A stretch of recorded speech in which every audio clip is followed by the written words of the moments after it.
ficou para trás aquele lance da máfia, por exemplo, outras estruturas copiarem essa estrutura da maçonaria. Vocês sabem por quê? Porque ela é funcional organizacional, demais. senão não durava 300 anos. Eu não sei, eu acho que... Ou porque tinham algum também, algumas pessoas. O princípio de você ter essa estrutura de padrinho, de você trazer para dentro do seu núcleo fechado, de você guardar esse segredo, de poder movimentar e tal, ele servia para deslocar bandido, entre aspas, que era o quê? O pensador, o filósofo. Aos olhos da Inquisição, esses caras eram bandidos. E aí você troca a Inquisição por polícia, os criminosos olharam e falaram, peraí, cara, essa estrutura desses caras é muito boa. Vamos começar a falar que maçonaria e máfia são a mesma coisa. Porque vai ter gente que vai falar, mas não veio da maçonaria. Mas só para entender a estrutura. E por que eles tinham uma estrutura tão boa? Porque a Inquisição oferecia grana. Então, tipo assim, se nós 4 éramos maçons e eu dedurasse vocês 3, eu ia ter ganhos. Eu ia ter ganhos, eu ia falar quanto Vilela deu de dinheiro, eu ia ganhar uma recompensa. Quanto que o Magog vale? Eu ia ganhar uma recompensa. Quanto que eu ia ganhar uma recompensa? Só isso. O Joaquim Silvério dos Reis recebeu o perdão da dívida dele, dedurando o Tiradentes. É mesmo? É isso aí. E o Tiradentes era maçom? Não era, eles eram inconfidentes. Era um estilo maçonaria, mas não era... o pessoal fala muito sobre isso, mas não era de fato, né? Não tem prova. Dom Pedro II, sim, né? Dom Pedro era? Não, primeiro. Primeiro. Dom Pedro I era maçom. É bacana. O Silfana muito. Dom Pedro I, maçom. Guatimozin, Azteca. Fantástico. Iniciar, elevar, exaltar. Ele foi proposto e iniciado no mesmo dia. Feito mestre, grão-mestre 3 dias depois. 81 dias depois, ele manda fechar a maçonaria. Ele descobriu quem era quem. Existiam 2 ordens predominantes no Brasil, o apostolado e a maçonaria. Eram antagônicas. Uma era liderada por Bonifácio, o apostolado, o José Bonifácio, e outro por Gonçalves Ledo. Ledo chama Bonifácio para ser o primeiro grão-mestre da maçonaria. Bonifácio topa. Por quê? Próximo Dom Pedro. Chamou o Dom Pedro. Dom Pedro entra na maçonaria. O objetivo era político, porque não existia discussão política. Quem que manda? Dom Pedro, poder moderador. Manda prender, manda soltar, tem a pena e tem a espada. Experimenta desobedecer. Já era. Ele viu quem era quem, tinha infiltrado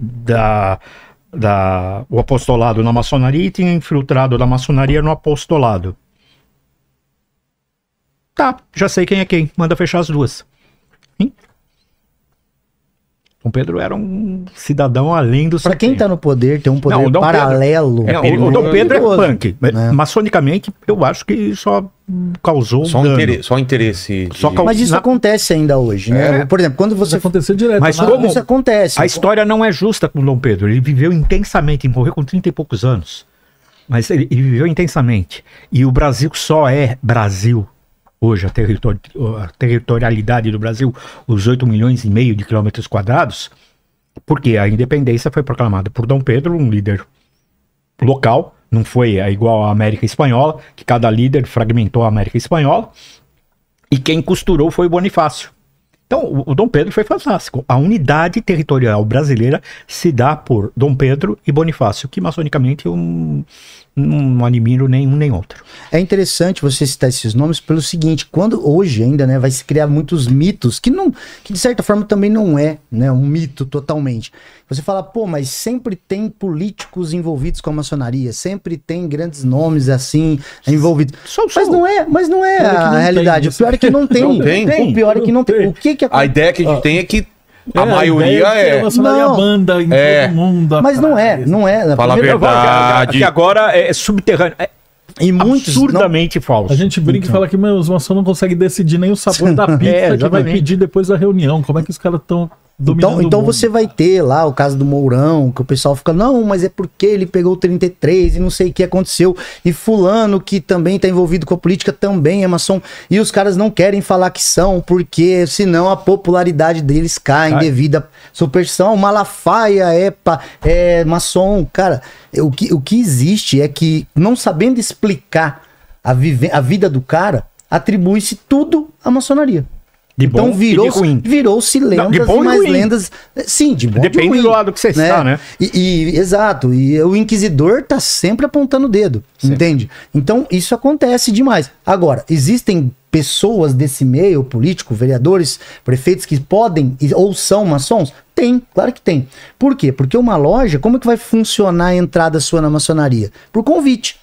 E você é convidado pelo teu meio social. Pô, a gente trabalha junto, no mesmo, sei lá, algum lugar de engenharia lá. Pô, você é um engenheiro, trabalha comigo. É comum eu chamar você. E se futuramente você se torna um vereador, pô, foi natural isso daí, entendeu? E a maçonaria, naturalmente, quer compor uma loja, né? Quer compor a estrutura dela com pessoas que podem agregar a loja, no sentido de conhecimento, no sentido de trazer algo para a loja, entendeu? Então isso é muito comum e acaba virando uma superstição, né? E, geralmente quando o cara entra na política, ele sai da maçonaria porque ele não tem mais tempo para ir em loja. Aí o cara começa a faltar, porque ele tem um monte de compromisso social, de política. Eu sou de duas lojas. Eu sou membro de uma loja. Sou membro... O Rick Wickman é maçom, não sei se você sabe disso. Não. Ó, eu sou membro de duas lojas. Uma loja é a Luz Eterna 3110 e a outra é a Guardiões da Arte Real, lá em São José do Rio Preto, né? Então, dentro das lojas, só pra gente quebrar um pouco disso, nós temos de fato irmãos nossos que lidam com a política local, como são advogados de políticos locais, e nós temos, por exemplo, dentro da nossa loja, um irmão nosso, tá? Que é o irmão Ismael, que ele é coveiro. Tá? Tem irmão lá que ele é marceneiro, literalmente. Então, quando a gente vai fazer algum tipo de móvel, alguma coisa, a gente recorre a ele. Ou outro que trabalha com construção, outro que é arquiteto. Tinha uma loja, maçônica de palhaço. Então tem de tudo. Palhaço. Porque era uma loja de segunda-feira, que era o dia de folga dele. A Relia era maçom. Entendi. E aí quebra a superstição de entrar só cara rico.